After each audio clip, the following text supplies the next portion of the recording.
조선 왕조 500년의 역사 속에서 가장 극단적인 평가를 받는 왕이 있습니다. 바로 폭군의 대명사로 불리는 연산군이죠.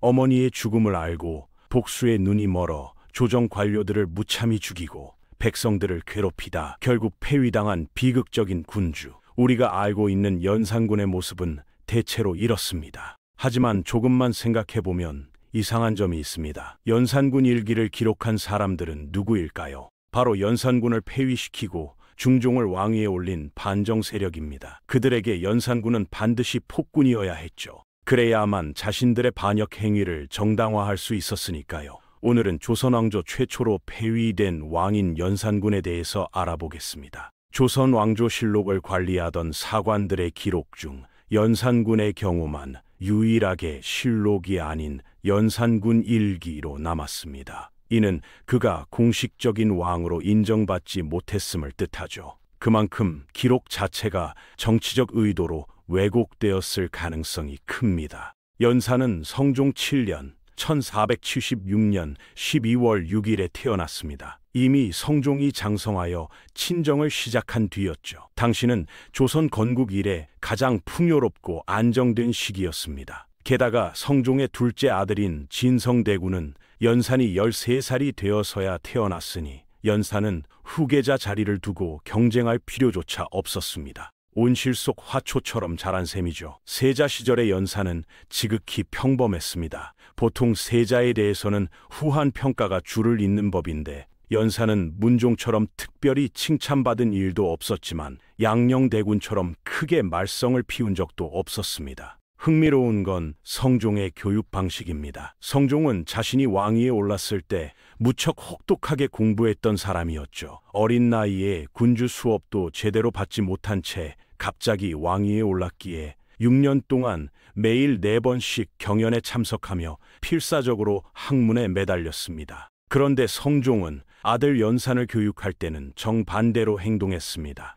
보통 세자가 10살이 되면 입학례를 행하고 본격적으로 군주 수업을 시작하는 게 관례였는데요. 신하들이 입을 모아서 말하기를 관례에 따르면 세자께서 10살에 입학례를 행하고 11살에 세자빈을 얻어야 하옵니다. 지금이 그때가 아니겠습니까? 라고 말했습니다. 성종은 여유롭게 답했죠. 맞는 말이오. 하나 사람마다 때가 다른 법이니 좀 더 기다려보고자 하오. 결국 연산은 15살이 되어서야 입학례를 치렀습니다. 또한 성종은 자신이 하루에 4번씩 경연에 참석했으면서도 세자 연산에게는 처음엔 3일에 1번씩만 서연에 참석하게 했습니다. 나중에는 그것마저도 촉박하다 여겼는지 5일에 1번으로 늘렸죠. 더욱 재미있는 건 여름입니다.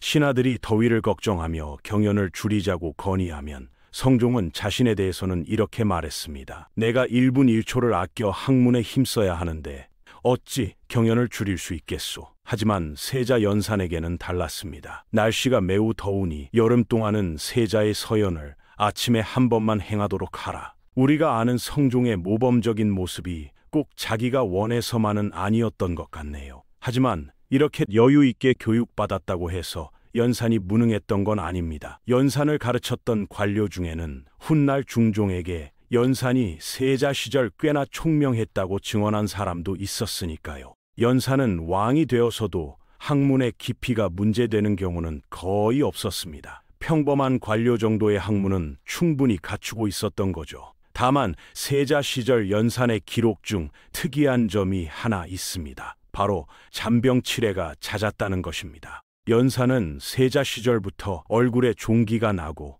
입안이 헐고 눈병에 걸리는 일이 자주 있었습니다. 이러한 증상은 왕이 된 후에도 계속되었죠. 어쩌면 이것이 훗날 연산의 성격 형성에 영향을 미쳤을지도 모릅니다. 그렇다면 지극히 평범한 세자였던 연산은 세자 시절 아버지 성종과 조정을 보며 무슨 생각을 했을까요? 연산의 눈에 비친 성종은 무척 답답해 보였습니다. 이 나라의 지존이라는 자가 아침부터 저녁까지 눈코 뜰 새 없이 바쁘게 일하고 시도 때도 없이 대신들에게 공격받고 조금이라도 취미 생활을 하려 하면 대신들이 들고 일어나니 그러지도 못하고 자기 마음대로 할 수 있는 게 하나도 없이 기계처럼 일만 하면서 사사건건 시비거는 대신들에게 제대로 된 화 한 번 못 내는 삶이 도저히 좋아 보이지 않았던 겁니다. 연산은 생각했죠. 자고로 지존이란 아랫사람들 위해서 놀고 즐기며 유유자적하게 보내야 마땅한 것 아닌가. 자신이 왕위에 오르면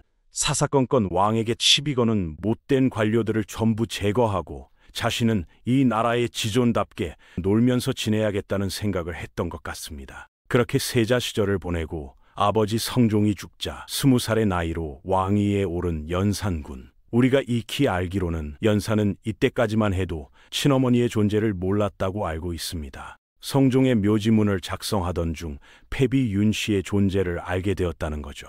성종과 신하들은 끝까지 연산에게 패비 윤씨의 존재를 숨기려 했으나 왕의 묘지문에 거짓을 적을 수는 없는 일이었습니다. 신하들은 어쩔 수 없이 묘지문에 패비 윤씨와 그의 아버지 윤기견의 존재를 적었고 연산은 이를 통해 친어머니의 존재를 알게 됩니다. 여기 적힌 윤기견이란 자는 누구냐? 혹시 대비마마의 아버지 윤호를 잘못 쓴 것 아니냐라고 물었습니다. 윤기견은 패비 윤씨의 아버지로 윤씨가 왕비로 책봉되기 전에 죽었습니다. 패비 윤씨라 나는 들어본 적이 없는 것 같은데 누구를 말하는 것이냐? 라고 연산군이 묻자 패비 윤씨는 대행대왕 전하의 두 번째 왕비였으나 그 행실이 왕비답지 못해 폐출되었습니다. 그 후 세 번째 왕비로 들이신 분이 지금의 대비마마이십니다. 그렇다면 그 패비 윤씨란 자는 지금 어디에 있는 것이냐? 라고 되묻자 폐출된 뒤 대행대왕 전하의 명으로 사약을 받고 죽었습니다.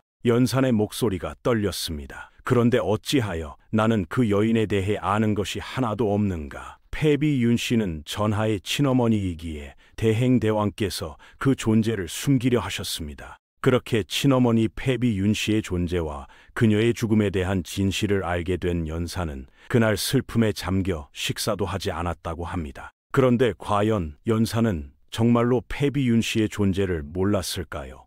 패비 윤씨가 죽었을 때 연산의 나이는 6살이었습니다. 잘 기억나지 않을 순 있으나 존재 자체를 모르기엔 적지 않은 나이죠. 게다가 성종이 패비 윤씨의 제사를 허용했을 때 연산은 이미 15살로 조참에 참여하며 정치 실습을 하던 시절이었습니다. 연산이 친어머니의 존재를 알았을 가능성도 충분합니다. 하지만 훗날 정조가 아버지 사도세자의 죽음을 알고도 왕위에 오를 때까지 단 한 번도 입 밖에 내지 않았던 것처럼 어쩌면 연산도 괜히 패비 윤씨에게 관심을 보였다가는 관료들을 자극할 수 있을 거라 생각해 꾹 참고 지냈던 건 아닐까요? 하지만 왕위에 오른 지 얼마 되지도 않았는데 벌써부터 이 일을 추궁할 수는 없는 일이었습니다. 연산은 그렇게 어머니에 대한 이야기를 듣고 아버지 성종의 제사와 묘를 올리는 일로 넘어갑니다. 반면 신하들은 이때까지만 해도 연산이 패비 윤씨의 일을 그냥 넘어가니